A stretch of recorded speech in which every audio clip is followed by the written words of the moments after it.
నమస్కారం. రాజకీయ ముచ్చట్లకు స్వాగతం. ఆంధ్రప్రదేశ్లో జనసేన అధినేత పవన్ కళ్యాణ్ గారు సృష్టించిన ప్రభంజనం తెలుగు రాష్ట్రాల్లో బీసీల్లో రాజకీయ అధికారం అని కలలు కంటున్న బీసీల్లో ఎన్నో ఆశలు పుట్టించింది. ముఖ్యంగా ఆయన పోటీ చేసిన అన్ని నియోజకవర్గాల్లో అభ్యర్థులు అందరూ గెలవడం, 21 అసెంబ్లీ 2 పార్లమెంటరీ స్థానాల్లో గెలవడంతో ఆంధ్రప్రదేశ్లో సంగతి ఎలా ఉన్నా కూడా తెలంగాణలో కూడా ఆయన అభిమానుల్లో ముఖ్యంగా బీసీ నాయకుల్లో ఇప్పుడు ఒక పెద్ద చర్చ ప్రారంభమైంది. ఎందుకంటే ఇన్నాళ్ళు కూడా రాజ్యాధికారానికి అసలు చాలా దూరంగా ఉన్నాం మనం అనుకున్న పరిస్థితిలో ఒక డిప్యూటీ చీఫ్ మినిస్టర్ రూపంలో ఆయన పవన్ కళ్యాణ్ గారు కనిపించారు.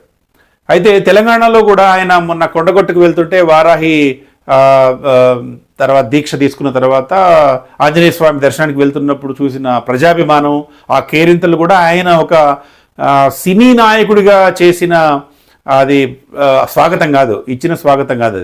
అది నిజానికి కూడా బీసీ యువకుల్లో ఉన్న ఒక రకమైన ఆశాభావ దృక్పథం. అది మనకి ఇక్కడ కూడా ఏదైనా జరగబోతుందా, తెలంగాణలో ఏదైనా జరగాలి అనే ఒక చర్చ బాగా ప్రారంభమైంది. ఎందుకంటే తెలంగాణలో 52% మంది ఉన్న బీసీలలో అన్ని పార్టీలు, రాజకీయ పార్టీలు ఒక 60 సీట్లన్నా వాళ్ళకి కేటాయించాలి. కానీ ఏ పార్టీ కూడా 30, 22 అట్టకన్నా ఎక్కువ కేటాయించడం లేదు. దానివల్ల బీసీ నేతల్లో అసంతృప్తి ఉంది. అందుకే ఇక్కడ ఎక్కువగా రెడ్డి, వెలమ, కమ్మ ఈ సామాజిక వర్గాల వాళ్ళు చాలా తక్కువ సంఖ్యలో ఉన్నా కూడా జనాభా పరంగా వాళ్ళు ఎన్నికవుతూ వస్తున్నారు, వాళ్ళు ముఖ్యమంత్రులు అవుతున్నారు. ఒక బీసీ ముఖ్యమంత్రి కావటం అనేది దుర్లభము. మన వల్ల కాదనుకున్న పరిస్థితుల్లో ఎన్డీఏ కూటమి దరిచేరటంలో, అక్కడ అధికారంలోకి రావటంలో, అంత పవర్ఫుల్ జగన్మోహన్ రెడ్డి గారిని ఓడించడంలో పవన్ కళ్యాణ్ గారు నిర్వహించిన పాత్ర ఇక్కడ బీసీలందరిలో ఆనందం కలిగించింది. ఇది ఒక పెను రాజకీయ పరిణామాలకు దారితీసేటట్టు కనిపిస్తోంది. నేను చాలామంది నాయకులతో, గ్రౌండ్ లెవెల్ వాళ్ళతో మాట్లాడుతుంటే అర్థమైంది ఏంటంటే ఇక్కడ బీసీల పునరేకీకరణకి మార్గం సుగమమైంది. ఎందుకంటే ఇక్కడ కేవలం ఇప్పుడున్న అసెంబ్లీలో 2023 ఎన్నికల్లో జరిగిన అసెంబ్లీలో తెలంగాణలో 19 మంది బీసీలు మాత్రమే ఉన్నారు. నిజానికి ఇక్కడ 52% మంది బీసీలు ఉంటారు. దీంట్లో గొల్ల కురుమలు 30 లక్షల మంది ఉంటారు, పద్మశాలీలు, అట్లా అన్ని రకాల ఉంటాయి. ఇప్పుడు 300 కాపులు ఎక్కువ మంది ఉన్నారు ఇప్పుడు ఎన్నికైన వాళ్ళల్లో. కాపు సామాజిక వర్గానికి చెందిన పవన్ కళ్యాణ్ గారు వాళ్ళందరికీ కూడా ఒక పెద్ద దిక్కులా కనిపిస్తున్నాడు. ఇది నిజంగానే వచ్చే అసెంబ్లీ ఎన్నికల దాకా కూడా వెయిట్ చేయకుండా స్థానిక సంస్థల ఎన్నికలు రాబోతున్నాయి. ఇప్పుడే మనం ఏదైనా చేస్తే బాగుంటుందనే తర్జన భర్జనలు రాజకీయ వర్గాల్లో జరుగుతున్నాయి. బీసీ నాయకులందరూ కూడా దాని గురించి ఆలోచిస్తున్నారు. ప్రస్తుతానికి చాలామంది కాంగ్రెస్లో చేరుతున్నారు అధికార పార్టీ అని. బీజేపీలో ఆల్రెడీ బీసీ నాయకుల ప్రాబల్యం ఎక్కువగానే ఉంది. అయినప్పటికీ కూడా మనము వచ్చే ఎన్నికల నాటికల్లా బలోపేతం కావాలంటే బీసీలము సంఘటితమై ఈ అసెంబ్లీ ఎన్నికల నాటికే, ఈ స్థానిక సంస్థల ఎన్నికల నాటికే మనం ఏదైనా చేస్తే బాగుంటుందనే ఒక చర్చ బాగా ప్రారంభమైంది. అయితే ఇక్కడ ఒక సమస్య ఉంది ఏంటంటే ఈ బీసీలో 130 కులాలు ఉన్నాయి. ఇప్పుడు ఎస్సీ సామాజిక వర్గానికి ఉన్నట్టు వీళ్ళకి ఒక మేధావి వర్గం లేదు. ఉన్న మేధావి వర్గము కృష్ణయ్య గారి తర్వాత ఒక తరం స్టార్ట్ అయ్యి బీసీల హక్కుల కోసం పోరాడుతున్నట్టు ఏమీ కనిపించడం లేదు. ఆ దిశగా బ్యాక్గ్రౌండ్లో జనసేన అధిపతి దృష్టి పెడితే ఖచ్చితంగా ఇక్కడ ఛాన్స్ ఉంది. ఎందుకంటే బీసీలంతా కూడా మనకి రాజ్యాధికారం రావడం మిథ్య, ఇది కుదరదా అనుకుంటున్న పరిస్థితుల్లో వాళ్ళకి ఒక ఆశాకిరణం లాగా పవన్ కళ్యాణ్ గారు కనిపిస్తున్నారు. జనసేన విజయం కనిపిస్తుంది. కాబట్టి ఇది ఖచ్చితంగా కూడా ఇక్కడున్న బీసీలలో ఒక పెద్ద చర్చకు దారితీసింది.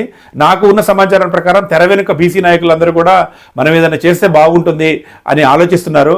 ఇది అద్భుతమైన అవకాశం పవన్ కళ్యాణ్ గారికి. ఒకవేళ ఎన్డీఏతో కలిసి భాగస్వామ్య పార్టీగా ఉన్నప్పటికీ కూడా స్థానిక సంస్థల ఎన్నికల్లో ఎంతో కొంత పట్టు తెచ్చుకోవాల్సిన అవసరం ఎంతైనా ఉంది.